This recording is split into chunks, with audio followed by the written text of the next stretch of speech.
এখন বাজে রাত্রি 12:30 আর আমি এখন খাচ্ছি একটা স্প্রাইট আর আইসক্রিম।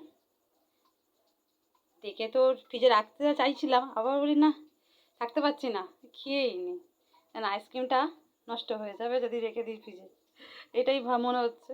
তা বাটারস্কচ আইসক্রিম, শ্রুতি ঘুমিয়ে পড়েছে। শ্রুতি দেখলেই রাত্রিবেলা খেতে চাইবে, ওর ভয়েতেই আমি খেতে পারছিলাম না। এখন ওকে ঘুম পাড়িয়ে দিয়ে চলে এসেছি আইসক্রিমটা খেতে। চলো, কার কার ভালো লাগে এরকম রাত্রিবেলা আইসক্রিম খেতে কমেন্ট করে জানাও। এটা ছিল ক্রিম বেলের আইসক্রিম, তো দারুণ লাগছে বাটারস্কচ। এই দেখো, এই বাটারস্কচের এইটা জাস্ট অসম। আওয়াজ পাচ্ছ কর্মর কর্মর করে লজেন্সগুলো, বাটারস্কচের ক্যারামেলগুলো, দারুণ এই বাটারস্কচ আইসক্রিম। ভালো, দারুণ লাগলো। তোমরাও পিরিয়ড পারলে খেয়ে দেখো।